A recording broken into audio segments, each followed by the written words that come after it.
السلام عليكم الأصدقاء، كيف الحال؟ مرحبا بكم في هذا الفيديو من السيري ديال الكيس ستادي من 200 دولار 2000 دولار من أمازون كي دي بي. في هذا الفيديو غادي نهضروا على الأهداف ديال شهر جوج، وشنو المشاكل اللي وقعوا لينا في الأخر ديال شهر واحد، يعني في السيمانة الأخرى، لأن بدينا هاد السيري في السيمانة الأخرى في شهر واحد، ماشي في شهر واحد كامل. يعني في الأخر ديال شهر واحد، السيمانة الأخرى إكزاكت هي فين قررت إن شاء الله قررت نبدا هاد الcase study وهاد السيري. بالنسبة للناس اللي ما شافوش الفيديوهات القدام، حنا راه ديجا كندوكيمونطيو واحد الcase study اللي من 200 دولار من 2000 درهم ل2000 دولار إن شاء الله step by step. وغادي نمشيو غادي نمشيو فيديو باي فيديو وغنشوفوا الابديت وغنشوفوا شنو وقع، المشاكل اللي وقعوا لينا ان شاء الله.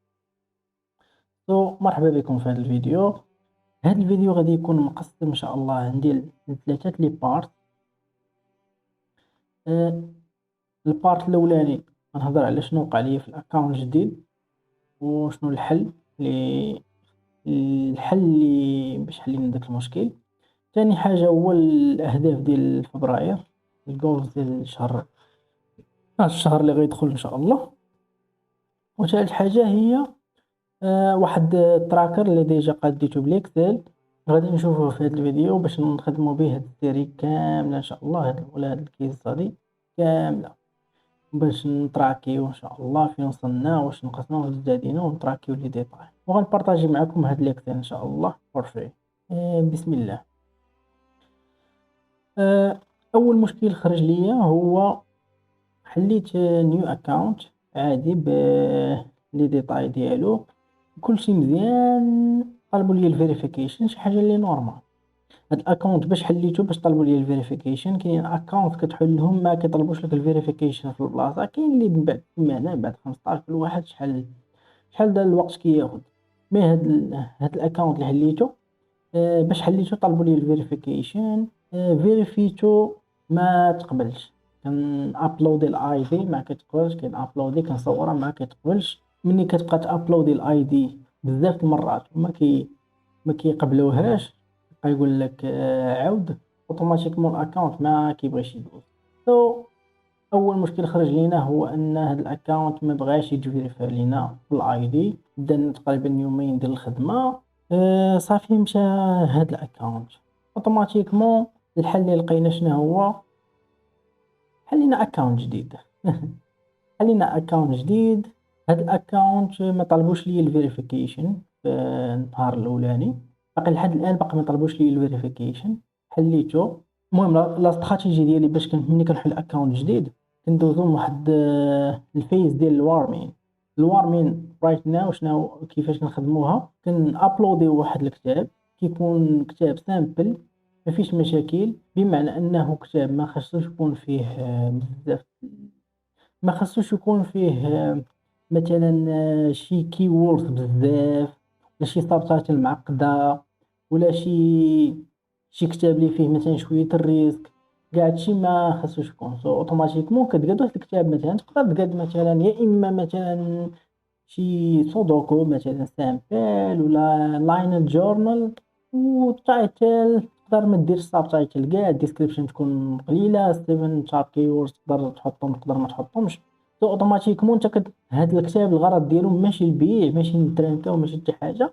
الغرض ديالو هو انه ما يكونش فيه مشكل مع امازون.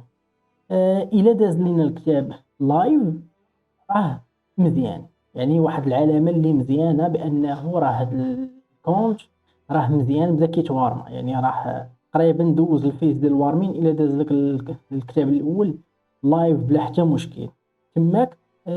اون فوا تقريبا كي كيدوز الكتاب لايف. المهم تقريبا ما بين الحلين ديال الاكونت حتى امتى كيطلبوا الفيريفيكيشن تقريبا سيمانه. هاد الاكونت باقي ما طلبوش لينا الفيريفيكيشن فيه، سو راه باقيين كنتسناو لحد الان. هذا هو الاكونت، ها هو هنا كاينه حليتو. سميت بروفايل كيس ستادي 2026 ان شاء الله. وها هو الكتاب باقي ان ريفيو، لحتو في 29 فلادات، باقي ان ريفيو. سو نتسناو ان شاء الله غد تقريبا 31 ولا واحد في الشهر إن شاء الله يدوز لايف بإذن الله. ولا المهم ديك الساعة نشوفو شنو نشوفو واش غيدوز لايف ولا ما غيدوزش لايف ولا شنو المشاكل. وديك الساعة إن شاء الله باش ما كان غنحاولو ندوزو الفيريفيكيشن باش نبداو فيه الخدمة. باش لا ما دازتش فيه الفيريفيكيشن ما نقدرش نبدا فيه الخدمة. تاني حاجة هي الأكاونت. شحال هادي كنا كنقدروا نحطوا مثلا كتقدر مثلا أكاونت لا ميرش لا كي دي بي لا أي حاجة كتقدر تحط واحد الفيك ايبان غير باش كتحل الأكاونت. ولا كتقدر واحد البيريود كاع كتقدر دير لهم اي دونت هاف بانك أكاونت كاع وكيدوز الأكاونت تا كيوصلوا البيمنت عاد ديك الساعة كتشوف شي سولوشن. دابا ما بقاش هادشي ولا ضروري خاصك تحط ايبان حقيقي ولا كيفيريفيو البنك كيصيفطوا لك هاد 0.1 اورو راه غتلقاوها تماك. هذا الورد فيرست. الناس اللي كيسولوني على شي واحد بحال من غير بايونير من غير وايز كاين هاد الورد فيرست. انا يلا حليته حتى انا غير هاد البيريود الاخرى. هذا هو اول كونت كنلينكي فيه وها هو راه وصلاتني 0.1 اورو راه وصلاتني الشوا في الاكونت راهي هذيك و مارش. المهم غنتيستيها باش ما كان. المهم في هاد الكيس ستادي ان شاء الله غنشوفو واش خدامه ما خداماش غنشوفو اونصومبل هادشي كامل ان شاء الله غنشوفوه. تقريبا هذا هو الريكاب تقريبا ديال شنو وقع فين واصل دابا. لحد الان راني كنتسنى في الاكونت يتفيريفيا ان شاء الله. ندخلوا لي زوبجيكتيف ديال شهر جوج ان شاء الله. شنو هما الحوايج اللي غنخدموا عليهم وشنو الاستراتيجيه اللي غنبدا خدام عليها والمايند سيت اللي غنبدا فيها هاد البيزنس ان شاء الله. كما قلنا لوبجيكتيف الاولاني هو انني نفيريفي الاكونت يعني التحقق من الحساب. المهم نصيفط لهم الاي دي ويقبلوا المسائل كامله. هذه هي فيرست ستيب يعني هذه اول حاجه رايت ناو اللي باقي كنتسنى فيها. مي واخا كنتسنى فيها راني ديجا كندير ريسيرش. ديجا بديت كنبرين ستورمي لي زيدي اللي غنخدم عليهم ان شاء الله في الاكونت. كنشوف الكومبيتيشن كنشوف دي استراتيجي ديال الماركتين يعني ديجا كنقلب ماشي غير كنتسنى وكاك. مي الخدمه غتبدا ان شاء الله مني غادي يتفيريفا الاكونت. الحاجه الثانيه هو كما قلت لكم انا راه ديجا ما كنتش كنضيع الوقت في هذا البيريود. كنت اوتوماتيكمون كندير ريسيرش. لقيت النيش اللي غادي نخدم عليه ان شاء الله. النيش اللي غادي نخدم عليه ان شاء الله غادي يكون في اليو اس. المهم درت لي الريسيرش لقيته في اليو اس خدام. المهم كاين واحد العلامات اللي كيبان لي انه خدام. وفي اليو كي تقريبا اليو كي شويه كندا استراليا مركزش عليهم مزيان.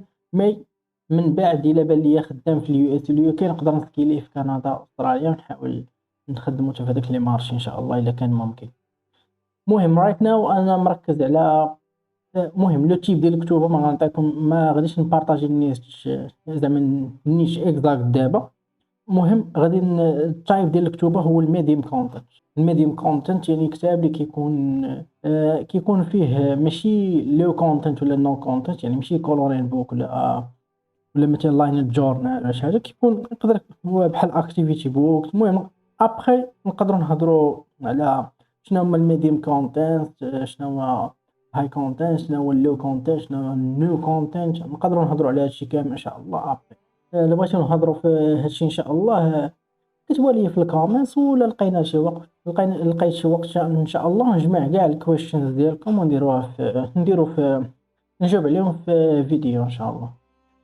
لوبجيكتيف هو انني نحاول نتيستي هاد النيش اللي ديجا لقيت. غنحاول نتيستيه في اليو اس ونتيستيه في اليو كي. غنحاول نتيستيهم نشوف واش غادي يخدموا في اليو كي وفي اليو اس وغادي نركز على اليو اس اكثر تقريبا. باش غادي نتيستي هاد الكتوبه ان شاء الله باش غنتيستي هاد النيتش غادي نتيستيه غنبوبليي فيه 4 الكتوبه ان شاء الله في شهر جوج يكونوا كواليتي مزيانه. لان المايند سيت ديال 2026 اللي غادي نمشي بها انايا هي نفوكس مور على الكواليتي ذان كوانتيتي، يعني الجودة على الكمية إن شاء الله. الكواليتي ديال الكتوبة ديال الكافرز، والكواليتي ديال الانتيريور. الجول الرابع تا هو إن شاء الله هو نطلقوا حملات إعلانية في أمازون في الكتوبة اللي ديجا قادينها إن شاء الله، ونحاولوا نوبتيميزيو ونشوفوا واش هداك النيتش. أنا بالنسبة ليا أهم حاجة هو نشوف النيتش واش خدام ولا لا، لأنه هو اللي غيحل ليا الباب من بعد، من هنا وقدام، باش نوصل للأوبجيكتيف ديالي. أول حاجة خصني نتيستي دابا النيتش ونشوف واش هاد النيتش واش غادي يخدم ولا ما غاديش يخدم. غادي نقاد فيه 4 الكتوبة في 4 لي زونغل. ابخي ان شاء الله نقدروا نهضروا على هادشي. لوبجيكتيف الخامس هو تقريبا الخلاصة ديال هادشي كامل، هو أنه بالنسبة لي أنا سميتها التركيز على البيانات. ويعني أنا بالنسبة لي خصني ناخد داتا من الأرض، ناخد داتا نشوف النيتشات واش خدامين، واش خدامين في اليو كي ولا في اليو اس، شكون اللي أحسن، من غادي يتباعوا، واش الناس غادي يديروا ريفيوز مزيانين.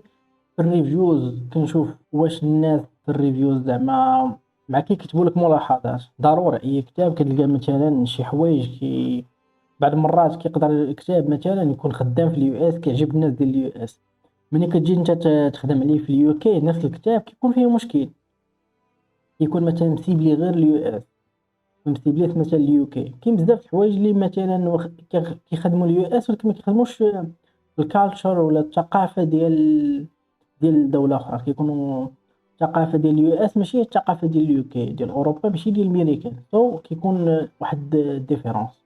هذا هو المهم عندي، هو أنني دابا نجمع واحد الداتا، نفهم الكاستمر واش كيفاش غيرياكتي مع داك الكتوبة، واش غادي يعجبهم، غادي يعجبوهم داك الكتوبة، واش ما غاديش يعجبوهم.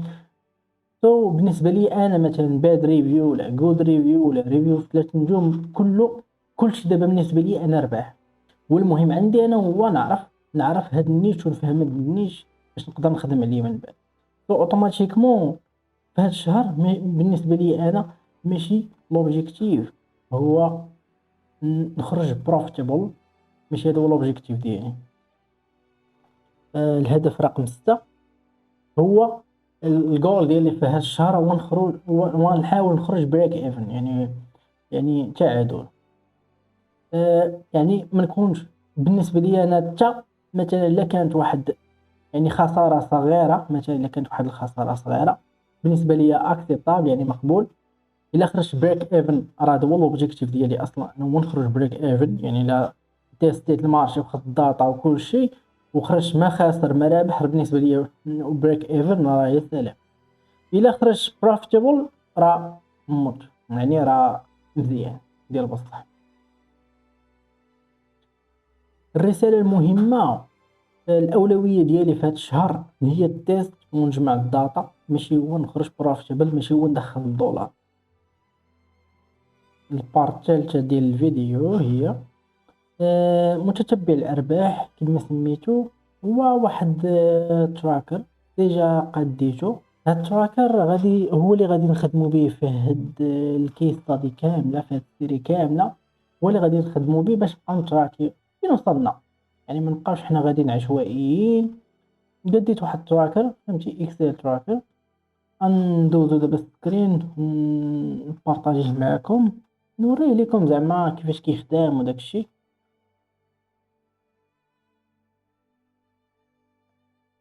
هو هذا KDP Profit Tracker 2013 إن شاء الله. Journey from $200 to $2000 إن شاء الله، رحلة من $200 إلى $2000 بالإكسل. ديجا أوتوماتيك، يعني ديجا مهم. فيه هنا الشهورة، فيه هنا الكتب اللي تلاحو كل شهر، فيه الريفينيو، فيه الاد كوست، فيه تولز كوست، فيه الأودرز كوست، وفيه هنا كيعطينا هو توتال اكسبنسز، وكيعطينا البروفيت نت بروفيت هنايا. وهنا كيعطينا الكيميليشن تقريبا. ديال البروفيت، واش زادينا، واش طلعنا، واش شحال باقي لينا. وهنا progress to goal. هنا غنبقاو غاديين نشوفوا راسنا شحال وصلنا، شحال الprogress ديالنا بالبورسونتاج. progress to goal هنايا كاين ناقص 1%. علاش؟ هنا في جونفيي ديجا أنا خلصت 20 دولار. خلصت بها كلود. أنا كنخدم به. كيعاوني في الخدمة بحال هكا في باش كنلقى التايتل. المهم كيعاوني في الخدمة.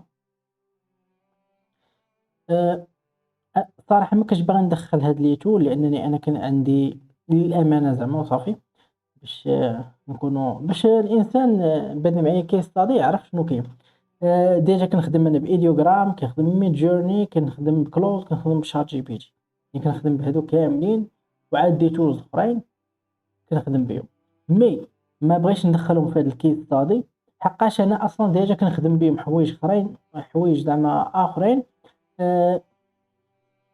ما أنا ما كناخدهمش زعما غير على قبل هاد الكيس ستادي، زعما على قبل هاد الأكاونت واخدو. هادشي علاش ما بغيتش ندخل هادشي كامل هنايا. ولكن خاصكم أمانة خاصني نقول لكم أنه راه كنخدم بيهم باش تكونوا عارفين وصافي للأمانة. المهم هذا هو الإكسل تقريبا. هنايا كتخدم مثلا إلا لحنا 2 كتوبا، إلا لحنا مثلا 6 7. هنا أوتوماتيكمون ها هو كيطلع لنا total books published. ها هي هو كيحسب لينا هنا باش أوتوماتيكمون في الآخر العام. أي واحد حقاش هاد الإكسل راه غادي نحطو لكم في الديسكريبشن فور فري.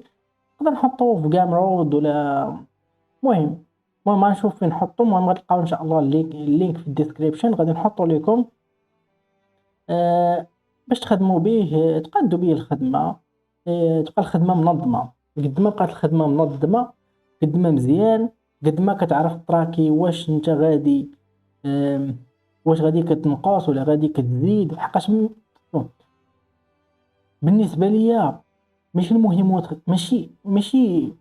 ماشي الخسارة شي حاجة خايبة.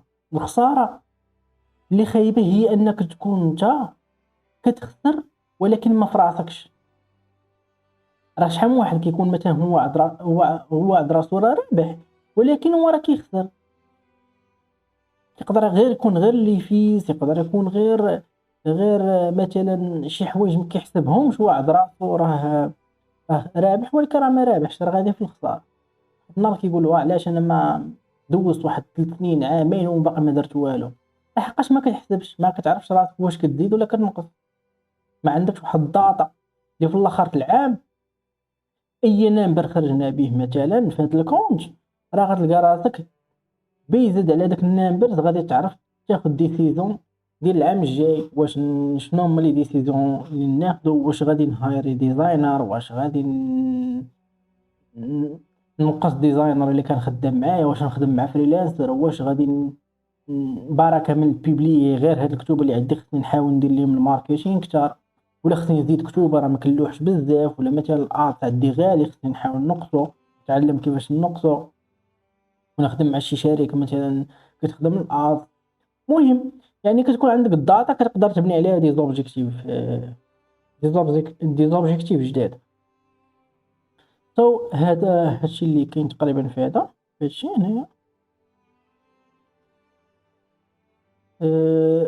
هنايا راه يعني ناقص 1% يعني نقصنا ماشي تزادينا، يعني ناقص 1% من الأوبجيكتيف. يعني دابا شحال خصنا ندخلو 2020 دولار باش نوصلو ل2000 دولار.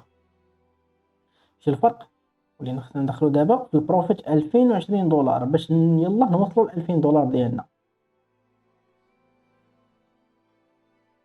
هنايا باقي ملحت والو باش نلقى هاد الاكسل، حقاش هاد الاكسل هو اللي غنبقى نبارطاجيه معكم، هو اللي غنبقى نخدم به كل شهر باش نبقاو نتراكيو ان شاء الله الاكونت.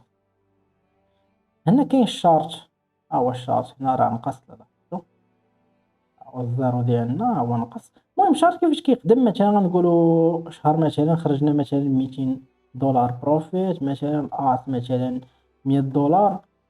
ها هو الشارت كيفاش، يعني نهار الشهر الأولاني، الشهر الثاني عندك بروفيت 20 اوتوماتيكمون هنايا تا هو monthly net profit ها هو، كيبقى الشارت وكيبقى هنا وباش كيبقى هادشي منظم إن شاء الله، هادشي منظم وتقريبا هادشي اللي كاين. نقادو حنايا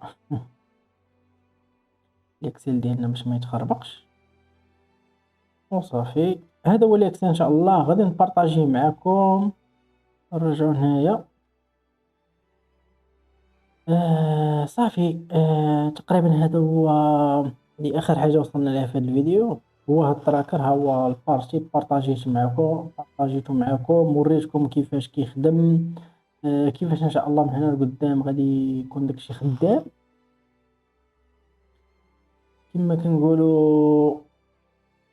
آخر حاجة دابا يلاه بدينا الخدمة، غادي نوثق لكم في الفيديو الجاي إن شاء الله ونعطيكم أبديت. إلا عجبك هاد الكونتنت وبغيتي تعرف واش غادي ننجح في هاد الchallenge ولا لا، دير سبسكرايب وكتب لي في الكومنت شنو بغيتي نشرح في الفيديوز الجايين إن شاء الله. مرحبا بكم في هاد الرحلة ونشوفكم في الفيديو الجاي.